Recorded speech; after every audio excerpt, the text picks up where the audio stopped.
Hello, everybody, and welcome to Hanging Out with Howie on Monday nights on Disc Jockey News TV. Hey, if you haven't seen the earlier show, they did a virtual training night, and it was about microphone use. Some of it was the actual microphone itself, and some of it was different MC skills. It was a great 2 hours. So check that out. It'll be in the description down below when this video goes to YouTube and Facebook. And with that, we're going to start our show. We have the usual suspects in here this evening. And our topic tonight is going to be, everyone knows the song by Meatloaf. I would do anything for love, but I won't do that. We're going to do a takeoff on that. I would do anything for an event, but I won't do that.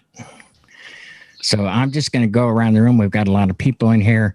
And I'll start with Jimmy. We're going to do a serious one, something that you wouldn't do for an event.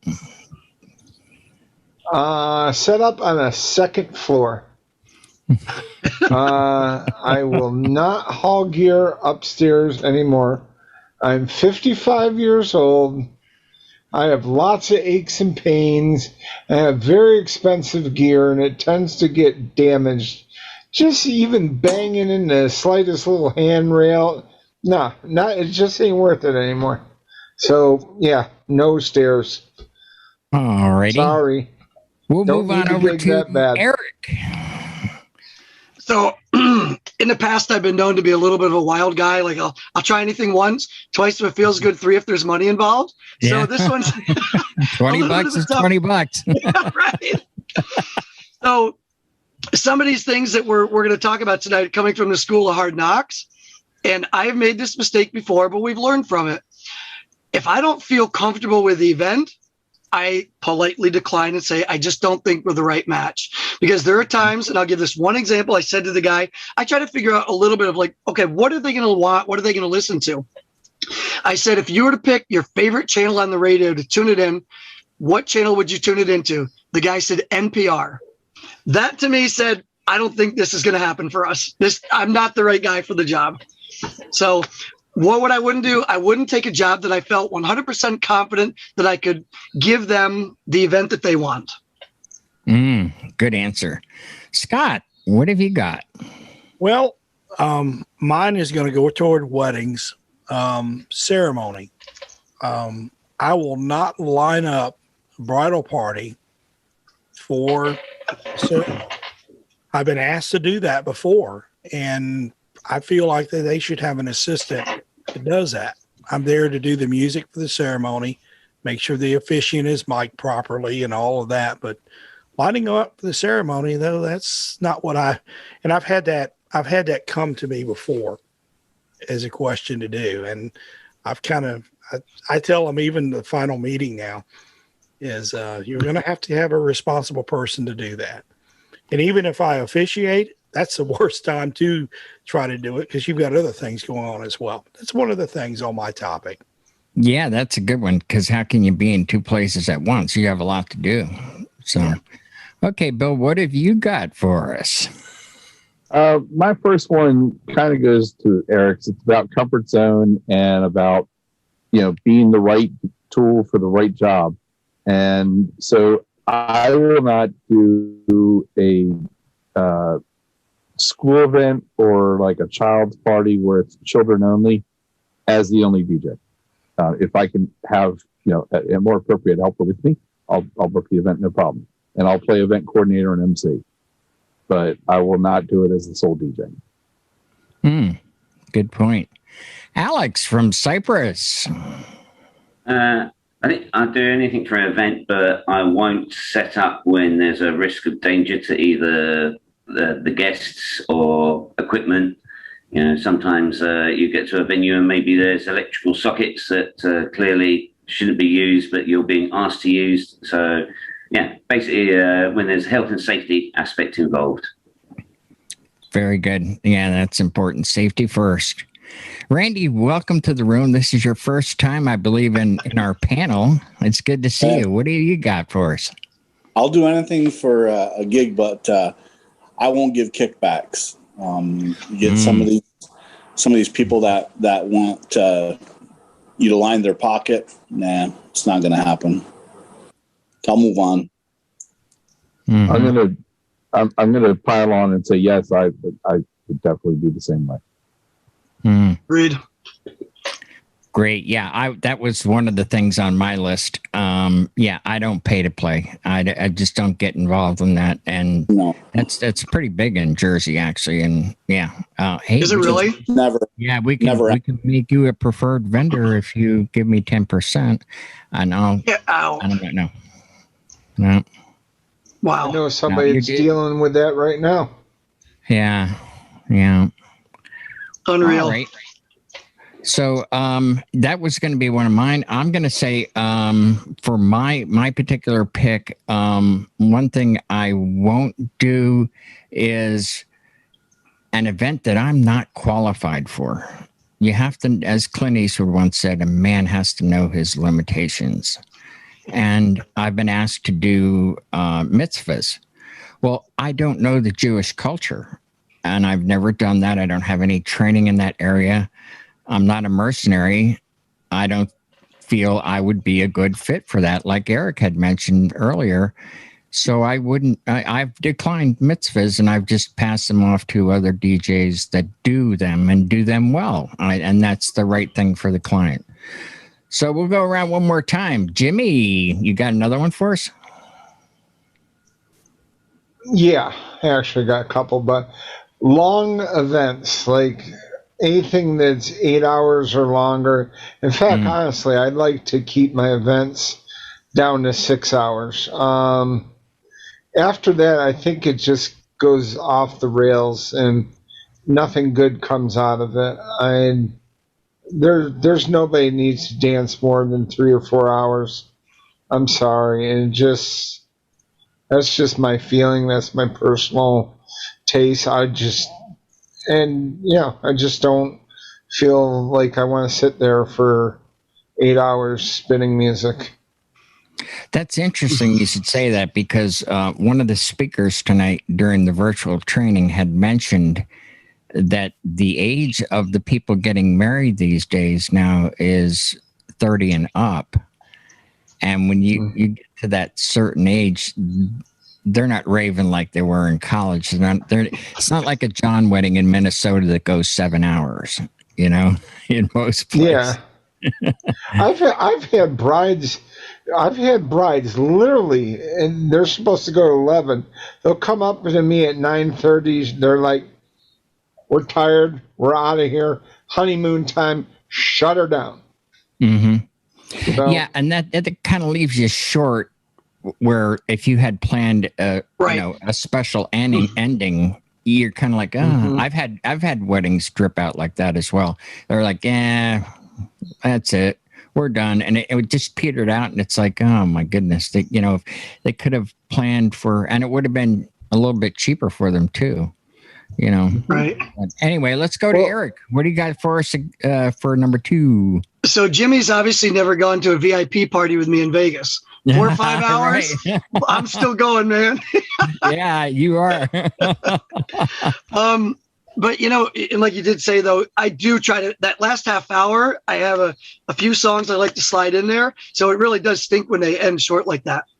So, but what wouldn't I do? And I'm going to pigeonhole this. I'm going to bring it right down to a wedding reception. I will not play the bingo caller and call tables. I'm like, can we just send somebody around to invite the people, the guests up to get the food? I don't want to say table number 1. It just seems really tacky to me, and it seems low class. So I always politely refuse again and just say, I really don't want to. I don't want to call the tables, please. I'll do it myself first. I'll walk around each table before I call. Yeah. I mean, you and I, Randy, are in the same market, and we do get asked to do that. And I'm like, I don't want to do it. I don't want to do it. Mm-hmm. That actually came up during the virtual training tonight. A few people. It was a very interesting night to see 6 different MCs having 6 different styles, and they're from different parts of the country. Like we have people here from different parts of the world. JC's missing tonight from Mexico City, but yeah, it depends, I think, really where you're from. But yeah, the bingo caller thing, yeah, that's just not a thing. I will go to the tables or have an assistant go around and do that. But I like going to the tables because then you get to interact with the crowd. Sure. And as one person mentioned tonight during the virtual training, they actually play a game to see who gets to go up next and so forth and so on. There's a lot of ways to do it. I'm not a game kind of guy. That doesn't fly too well in Jersey. They're pretty much like shut up and play music kind of thing. So that's my way of talking. Does go right to the table and stay off the mic. So, all right, we'll go to you, Scott. All right. I'm going to change gears a little bit on mine. Of what events that I just will not do that any longer is school dances. I'm getting older. I just turned 58. So I'm kind of out of the school dances because it's just not a fit, for me any longer with the school dances. I pass on them. I've got a younger guy that he does them. He does a great job. He knows how to deal with them.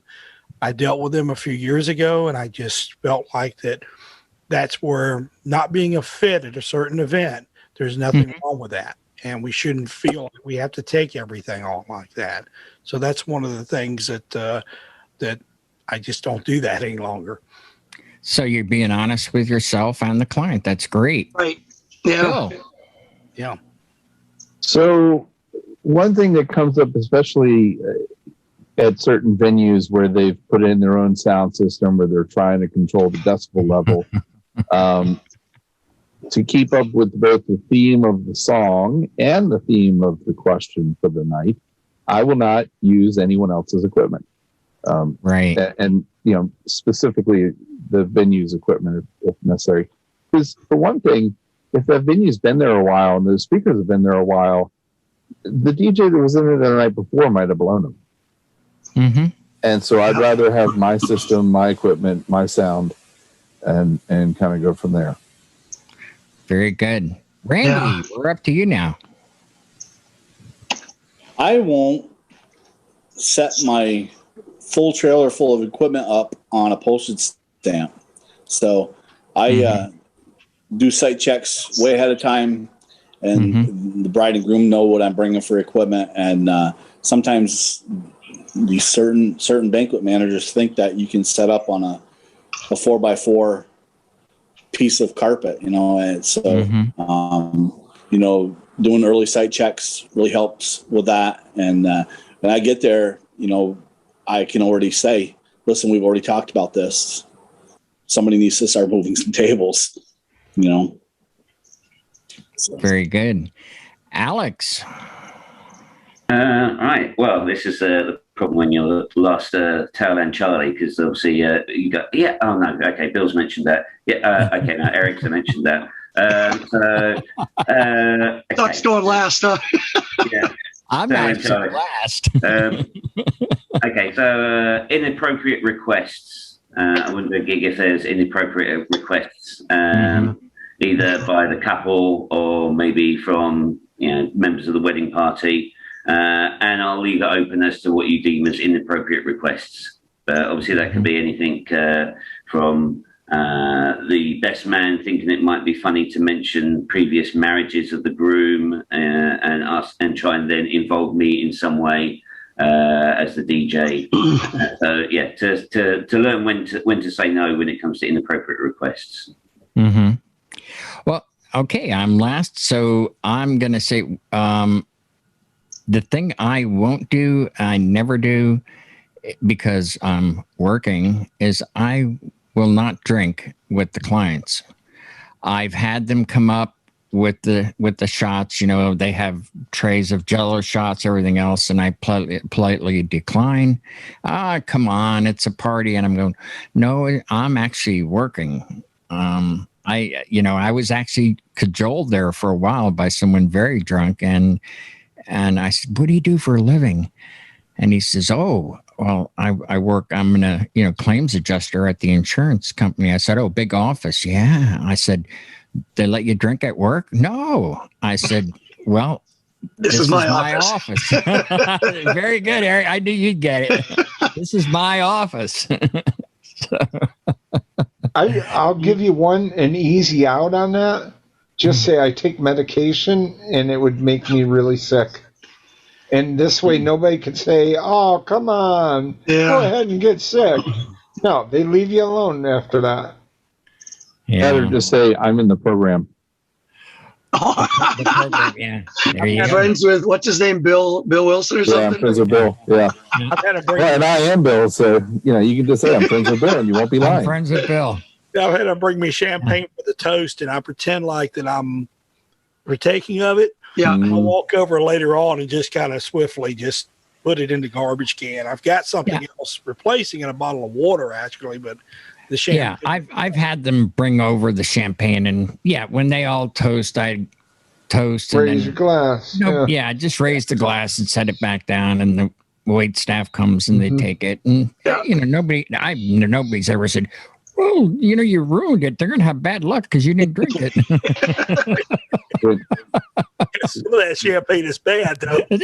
And I love champagne. Well, next time I'm going to save it for you. I'll bring it to Atlantic City. It'll be a little stale by August, but don't worry, all the bubbles will be out of it. Totally flat. I mean, to be honest, if that happens to me, I just say, sorry, but I'm driving. And if you're just telling me you're driving, a lot of the time they're like, okay, that's cool, man. They understand. And that's actually true because we're working. What are we doing there? Probably 8 hours minimum with setup and tear down, and then we're driving. So that's another fact. That's I have a long drive home. That was how I reminded all the the training DJs that the multi-op I started working at. I would very quickly say, our owner says it's okay for you to have a drink while you're DJing because he feels the need to have a drink while he's DJing. He also has a driver. We are mobile DJs. Yes. And the mobile part requires you to drive or have a driver. That's up to you. Yeah. There we go. All right. I think we have time. Let's go around and we're going to do something silly or outrageous. It doesn't have to be a wedding, any event. Jimmy, what wouldn't you do that would be either funny or silly? Lead a dance of any sort, a line dance. None of it. I'm a DJ. You're not a dancer? I'm not a dancer. Back in my younger years, I was quite a dancer. Not so much anymore. Alrighty. No break dancing. You know what? So I don't know about you guys, but I'm usually moving a little bit behind the booth. And there are many times people come up and ask me to come out and dance with them. And the only time I will, if it's like the mother of the bride or mother of the groom. So 99% of the time, I will not go out and dance on the dance floor, even though I'm dancing behind my booth. But if, mother of the bride asks, guess what? You do it the mother of the bride asks. So and it's usually a jitterbug is something easy. But yeah, Jimmy, I'm not going to lead the Macarena anymore. I'm certainly not going to lead the chicken dance, or the hand jive or anything. Unless I've been drinking behind the booth, which that's not happening. That's the night you have a driver, right? Yeah. Because this is what you're going to get out of me. You're going to get this. That's it. That's your move. That's my move. Maybe a little bit of wave. That's it. We're all in the same direction. Wouldn't do. All right, let's go to Scott. You got anything funny or silly you won't do for a gig? Well, and I'm kind of in that league with Jimmy. I mean, at one time, I probably would get out and put the chicken dance costume on and do the chicken dance and all that kind of thing. But I'm kind of following that lead with Jimmy.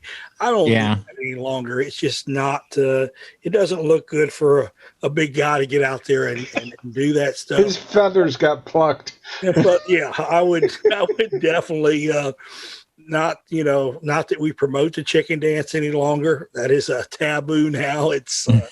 It had its time, thank God. But yeah, Jimmy still does it. Yeah, in your area, right? But yeah, I'm on the league kind of where he's at on that respect of doing silly dancing that just wouldn't do any longer. Mm-hmm. That's not a fit for me. Bill, we're up to you. We've talked about this in the showroom before. I will not go with the clothing optional option at a clothing optional event. Mm. Yeah, I will. But nobody needs to see me. I mean, Eric, you're an Olympic athlete. I think it's okay for you to do that. It ain't as pretty as it used to be. Nobody wants to see me either. Check that one, because I had that happen to me at one time 20 years ago. Okay, Randy, do you have anything funny or silly you won't do? Yeah, I won't let drunk grandma dance on my speakers, but her slightly more agile granddaughter, maybe. Maybe. There you go. Alex, do you have anything for us? I think nobody's mentioned the number one rule in entertainment and television. Apparently, never work with children or animals. Yes. I'm not going to do dog shows, dog grooming shows, or I don't do children's parties because I can't be dealing with that, with the chairs, musical chairs or statues, and you have to tell that one child you moved, and it's like you just told them that the puppies died. I can't be dealing with that, I can't do children's parties. Sorry. Alex, that's excellent because I just changed my answer. I'm surprised Bill didn't say anything about this because he lives and works on a farm, and but this really happened one time, and I will not work with animals either. Yeah, because they actually had horses to come down the aisle for the ceremony, and oh no, you know what horses do when they walk along? Oh no. It took the romance out of that wedding real quick.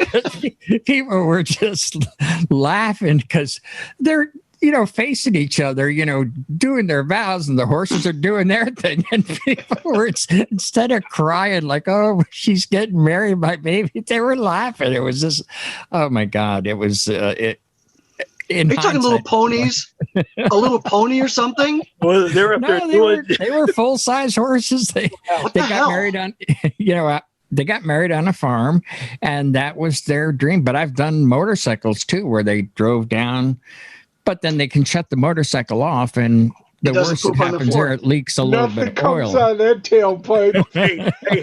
Hey, Howie. Yeah, nothing coming out of that tailpipe. The bride and groom were doing their vows, and horses were moving their bowels. Yeah, that's true. Yeah. You can't make this stuff up. On the bright side, it wasn't an Indian white elephant. Whoa. Yes, the Indians are very big on that. It's actually a 2-day event for some of them. Oh, Yeah. Big turd. That'll make the horse. Big turd. Yeah. Well, thank you for the description there, Jimmy. Yeah. I've been Color to commentary by Jimmy I've been Spin. to the circus. I've seen it. It's not fun. he was the guy with the wheelbarrow. Don't lie. All right. Does anybody else have anything else they want to add before we put a fork in this?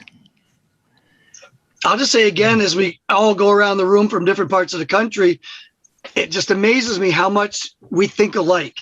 Mm-hmm. And, in this chill room, we've shared a lot with each other over the last 15, 18 months, whatever it's been, but we've learned from each other, but our ideologies, are pretty much the same. I don't know. It just surprises me how much we are alike. We are similar. Yeah, it is very, very interesting. It's very different from the virtual training tonight, where they had, they were talking MC, and there's 6 MCs, and one would say, well, I do it this way. And then, well, it was just this past week, there was that one thread. I can't remember which group it was. They were, arguing about, that's not my job to release tables and blah, blah, blah. And then others were like, hey, okay, I'll make a game of it, or I'll go to the table. I mean, there's so many, why can't you make it work? Reasons in my head, but I was surprised at how many people were like, how this won't work, and that's the difference in here is we're all like, how can we make it work? Yes. How do we make the best of it instead of why it won't work, So that's, I know it really is a very, very neat group. And that's why we have our own show. So with that, we're going to say good night, and we'll see you next time, and we'll have something good for you. Good night, everyone.